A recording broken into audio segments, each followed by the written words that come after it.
All right, today is Monday, May 3rd, and this is a recap for the stock market activities today. Folks, I've been showing you this for a while now, the two different paths that the market is debating taking, meaning that one of these themes will outperform the other throughout the year. One theme is an inflationary theme, where treasury yields rise higher, therefore rewarding value, inflationary, and reopening stocks. The other path is a deflationary one, where treasury yields dive lower, and we see technology, high multiple, and stay-at-home names outperforming. The macroeconomics environment is supportive to the first path, the inflationary path. And today you're seeing the action of the market rewarding sectors of the market that are related to the inflationary path. Financials, energy, industrials, materials, defensives. Meanwhile, punishing sectors of the market that thrive under a disinflationary environment. The likes of technology names, high multiple names, and utilities, for example. The problem that we are running into right now is that inflationary, reopening, and value stocks are now also getting overextended because market participants are buying these names ahead of time, pushing these names higher and higher and higher, making them susceptible for the risk of a correction. But until then, these names will continue to outperform. And the reason is, as I discussed during last night's video, the Federal Reserve, specifically Chairman Jerome Powell,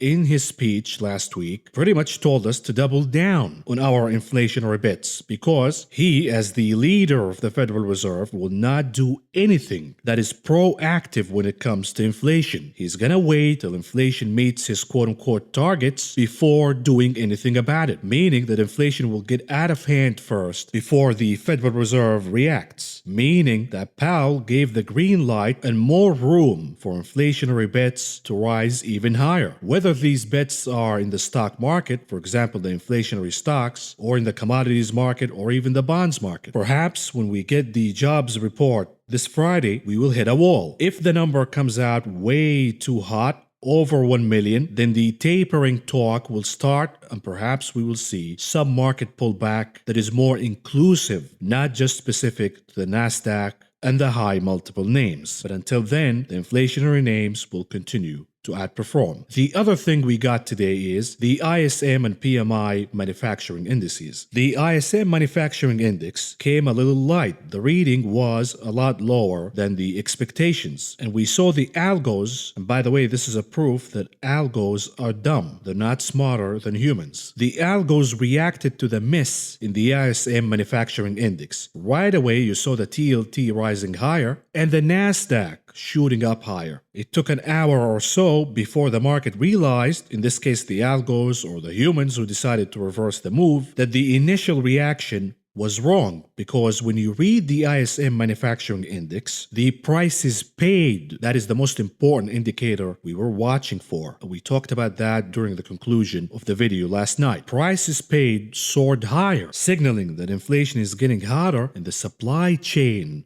in this case manufacturing, is actually struggling to catch up. And right away you saw the Nasdaq reversing. We have a technical reversal, by the way. We will discuss that during the charts analysis. We'll do that and a lot more, but let's start with covering the market's performance today. And here we go. The Dow Industrial Average closing in the green by 238.38 points, or a gain of 0.70%. The Nasdaq, the only decliner here, down 67.56 points, or a decline of 0.48%. The S&P 500 closing in the green by 11.49 points, or a gain of 0.27%. What about the sector's performance for the day? Leading the pack at number 1 and capturing the gold medal, energy, number 2 for the silver, materials, and number 3 for the bronze, industrials. Meanwhile, the laggards of the day, led by communication services, technology, and consumer cyclicals. The theme is inflationary all the way. Energy, materials, industrials, defensives, financials are the sectors leading the market in addition to healthcare. What about the advance to decline ratio for the New York Stock Exchange? 73% advancing versus 26%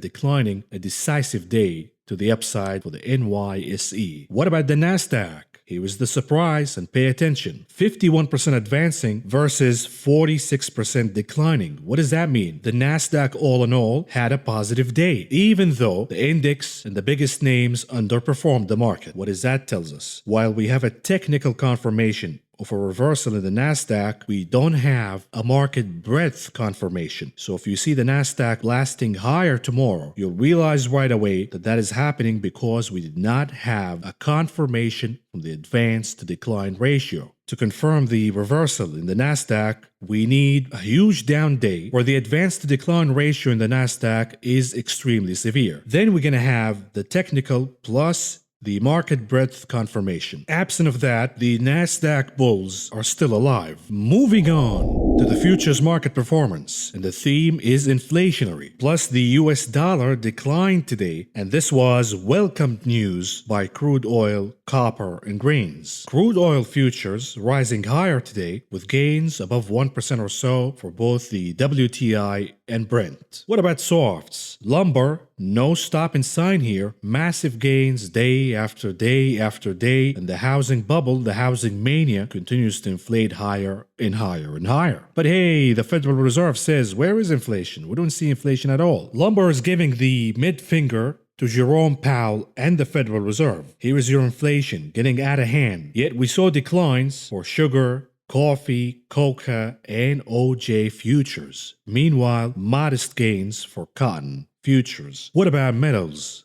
Big day to the upside for gold, silver, platinum, copper, palladium, all closing in the green. We have an inflationary theme, check. The US dollar is down, check. In addition to yields dropping today. That is another check for metals to rise higher. And by the way, you want to talk about a super cycle? The super cycle is going on in copper. There is no stopping sign here for the rise in copper. And the reason is, while the demand is surging higher significantly every single day, the demand is simply not here, and it will not be here for the foreseeable future. And the reason is, the rate of discovery for copper mines remains abysmal, meaning we're not finding any new supplies of copper. So unless you can print 3D copper or have a magic wand, you can create copper out of thin air, the inflation in copper will continue to go on and on and on. Are you listening, Mr. Jerome Powell? What about meats? Big day for lean hogs futures, aka the new big tech. No stopping sign here for the piggies to rise higher and higher and higher. They're not thinking about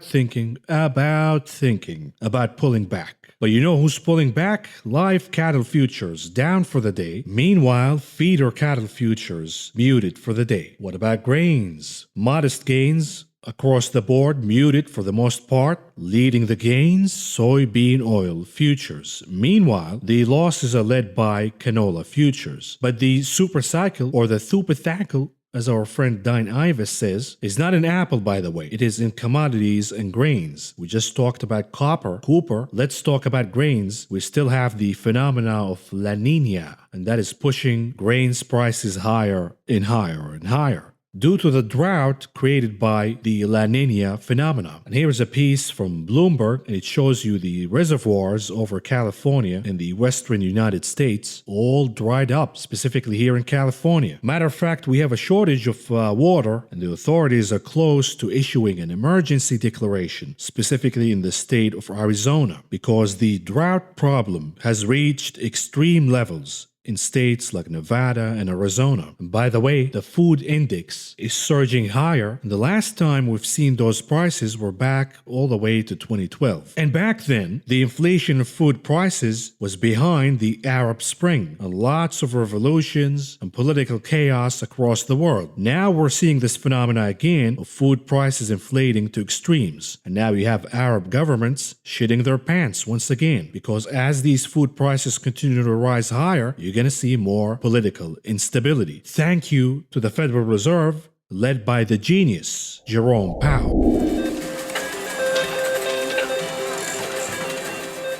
Moving on. to the options market, the big casino, and let's see what's going on here, because the volume is drying up once again. We have Apple at number 1 with less than 1 million contracts traded today. About 71% of those were calls. And at number 2, AMD with about 645,000 contracts. About 66% of those were calls. And at number 3, Tesla with about 460,000 contracts. About 52.5% of those were calls. Once again, the retail crowd is not interested in the options market anymore. They're happy with the crypto market, Doge and Cumrocket and the likes. What about the unusual trades taking place in the options market today? Let's start with the ticker M for Macy's. They're buying the 19.5 calls, expiration date May 21st, with expectations that the name will rise over 9% by then. They paid about 55 cents a piece to enter this trade. All in all, bringing the total to about $450,000. And here is the profitability prospects for this particular trade. The numbers you see are the percentage gains or the percentage losses in red. This trader is not going to wait all the way to expiration. They're looking for a pop in Macy's in the next 2 weeks, preferably this current week. And the reason is, as we start moving to next week and beyond, the time value in the options trade will start to diminish. However, if we see a pop higher in the next few days and the stock surpasses $20 a share, this trader could double or even triple their gains. What about the trade for the ticker COUP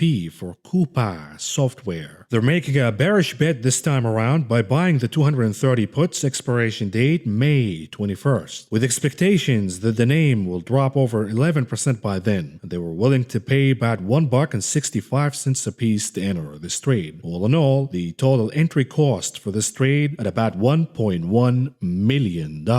The trader is betting on a big move in the next few days and betting that the name could drop double digits in a short amount of time. If we see, for example, a 10% drop in this name, we are seeing 10% drops all over the place. If the name drops 10% within the next few days, this particular trader could quadruple their bet. What about the trade for the ticker SPY, the S&P 500? Here's another insurance protection bearish trade by buying the 385 puts, expiration date June 11th, with expectations that the SPY will drop over 8% by then. They paid about $2 a piece to enter this trade. All in all, bringing the total to about $1.2 million. And of course, this is a protection trade because the profitability outlook is not great unless we see a big crash in the SPY. In this case, the trader is essentially buying protection for the SPY if the market drops 10% or more. What about the trade for the ticker TEAM, TEAM? For Atlassian, we have another bearish bet here by buying the 210 puts, expiration date May 21st, with expectations that the name will drop over 8.5% by then. They paid about $1.50 a piece to enter this trade. All in all, bringing the total to about $1 million. Once again, the trader is looking for a drop of 5% or more starting this week. Perhaps they're not going to ride the ride all the way to expiration, but if we have a correction in this name of 5% or more, this trader will probably hold all the way to expiration. What about the trade for the ticker DKNG, DraftKings, which is reporting earnings this week? This trader is betting for a positive surprise from DraftKings by buying the 63 calls, expiration date May 14th, with expectations that the name will rise over 10% by then. They paid about 90 cents a piece to enter this trade, all in all bringing the total to about $550,000. And this is an earnings bet, by the way, but the trader did not want to buy this week's expiration. They placed the bet for next week's expiration to buy more time, meaning they're not really expecting DraftKings to pop 10% or more after earnings, but they are expecting DraftKings to pop big after earnings, let's say 5% or more. Then the time value alone will push the profitability range of this trade to about 100%, meaning the trader could double their money. They're not waiting to hold all the way to next week. This trade will be closed on Friday after earnings, one way or the other. This is a bet to book time value, not tangible value. What about the ticker ARVL for arrival? This name was down big today, and they're betting for more pain to come by buying the $15 puts, expiration date June 18th. With expectations that the name will drop over 14% by then, they paid about $1.35 a piece to enter this trade. All in all, they're betting about $700,000 in total. And they're betting for a massive move here. They're betting for a crash. They're not betting for a drop of 4% or 3% because the entry cost is pretty high. So this is a high conviction trade betting that the name will pretty much crash. There is no other way to describe it. Moving on to the heat map analysis, and let's see what's going on today. It is an inflationary theme. We're seeing energy outperforming along with industrials, materials, and consumer defensives. Financials also outperforming, but not a notable outperformance, and the reason is yields were down today, even though today was an inflationary theme kind of day. In an inflationary theme, high multiple names, the momentum names, suffer the most. This is exactly what we saw with names like Tesla, the solar names, the software names, even though big cap technology names did not do bad at all. Matter of fact, Apple closing in the green, the most important name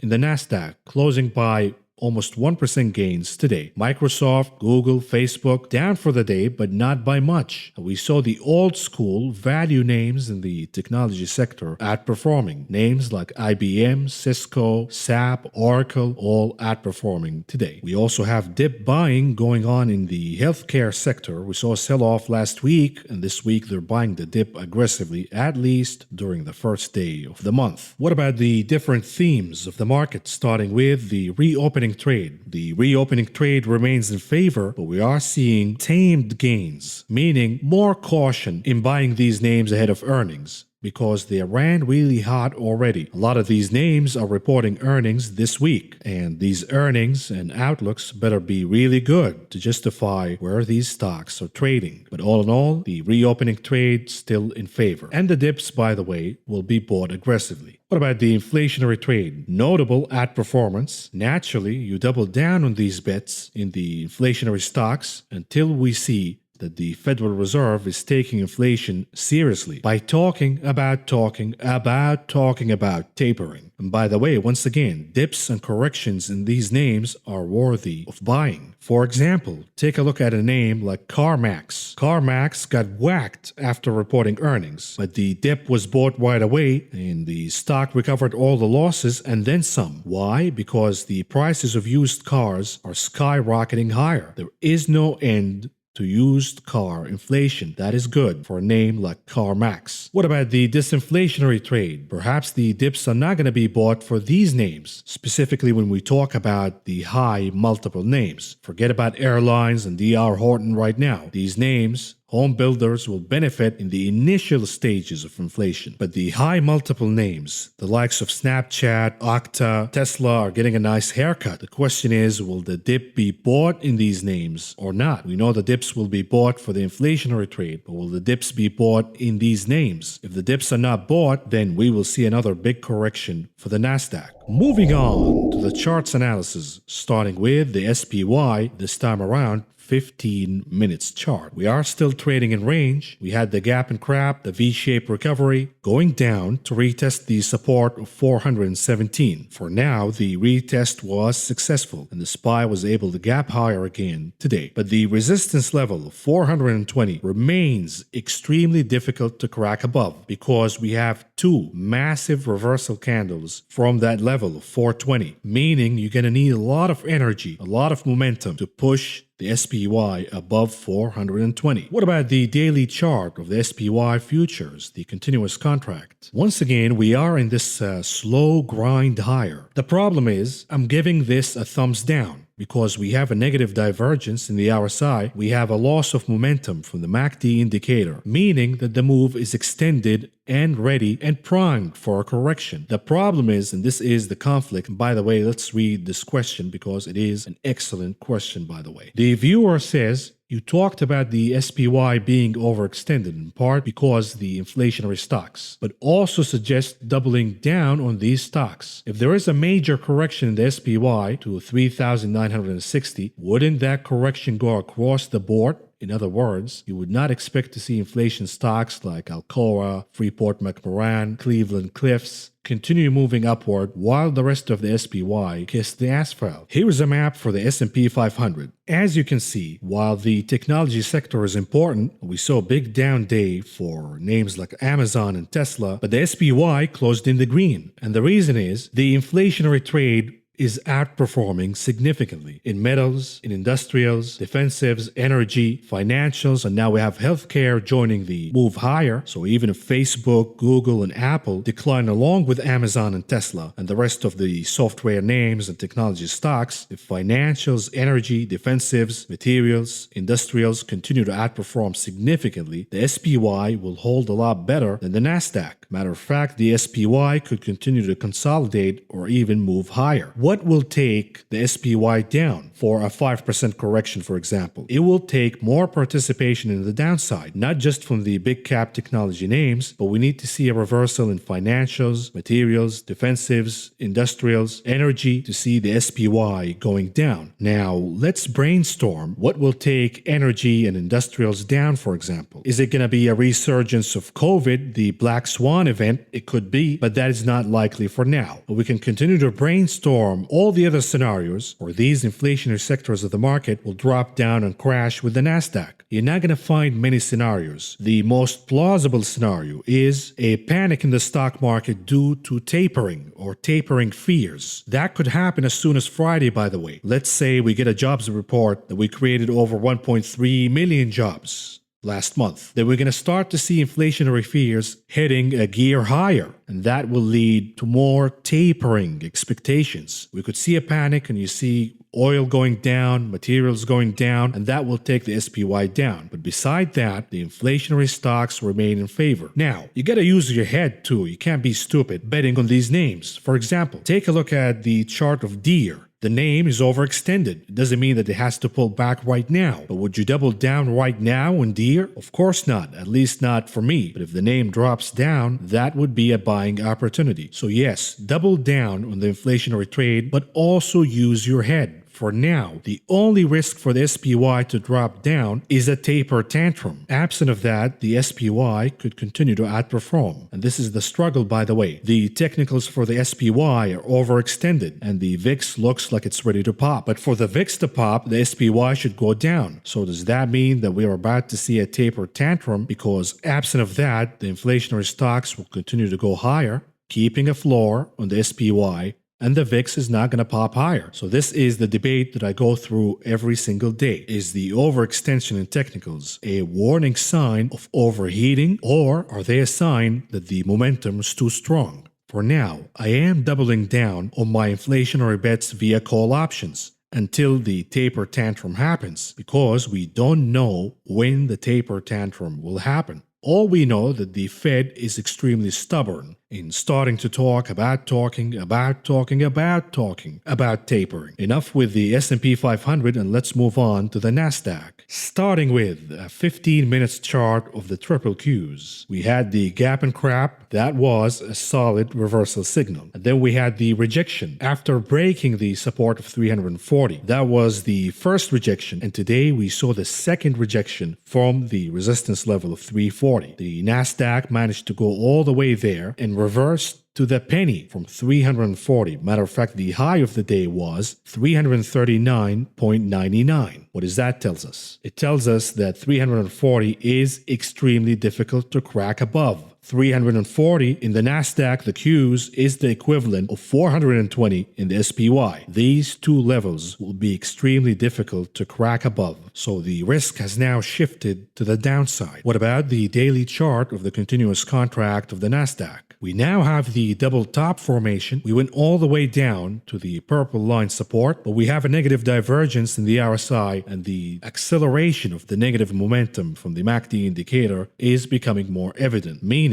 that we are eyeing a pullback all the way down to the level of 13,599. The bulls must rescue the Nasdaq tomorrow. If it doesn't happen tomorrow, then we are going down to 13,599. $599. What about small caps, the IWM? Gapping higher today, but once again struggling to gather momentum to build on the overnight rally. And now we have a bear flag formation that could take us all the way down to the support of 223. What about the RUT, the daily chart of the Russell 2000? This remains the most important chart in the market to watch beside yields because we are waiting for the fate of the Russell 2000. The rally has been going on and on and on since the November elections with no stop at all, meaning that the pullback will be extremely severe. So we're waiting and waiting and waiting for the decisive breakout one way or the other from the consolidation around the level of 2,264. For now, the bulls have a slight advantage here. What about the dollar index, the Dixie? The Dixie is giving up some of the gains from Friday, yet the breakout remains in play. We have an imminent crossing here in the MACD indicator, so perhaps we're having a pullback for a day or so, and then we'll resume the rebound higher in the dollar index. And the destination here is 92. What about gold? Gold is happy today because yields decided to pull back despite the inflationary data we got from the ISM and PMI manufacturing indices. And the destination here is 1,825. Perhaps gold can rally all the way to that level if yields continue to pull back. But again, Friday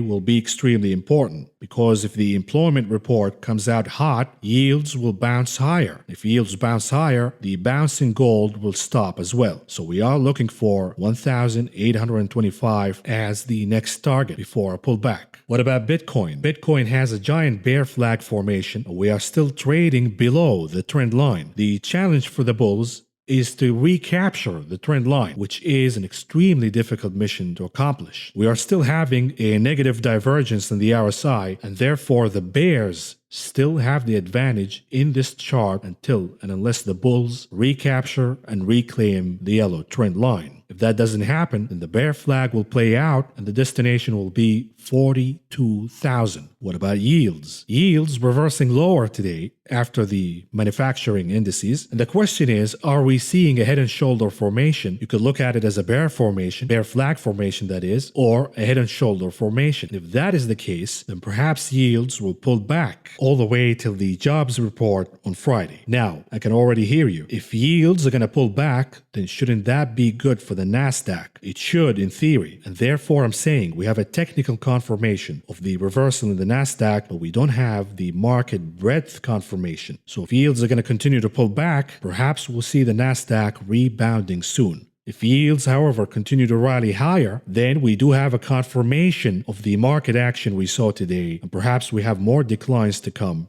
for the Nasdaq. Therefore, the chart of yields is the most important chart to watch. We're waiting for a confirmation by tomorrow. Was the down day in the Nasdaq legitimate or not? It will be legitimate if we see yields rising higher tomorrow and the market breadth worsens. However, if we see yields decline again tomorrow, then perhaps the Nasdaq will bounce back and the bulls will be successful in rescuing the Nasdaq. What about the TLT bond prices? And here is the mystery. While we have a head and shoulder formation for yields, we also have a negative formation for the TLT. One of these two is playing possum, and we should know as soon as tomorrow, because here we have the TLT getting rejected from the next Fibonacci retracement level. So either the TLT is playing possum or yields are playing possum. We should know by tomorrow, and that will dictate the direction of the Nasdaq. What about the VIX? What's going on here? The VIX has a slight down day, but all of the momentum indicators, the RSI and the MACD, are indicating that the VIX is preparing a move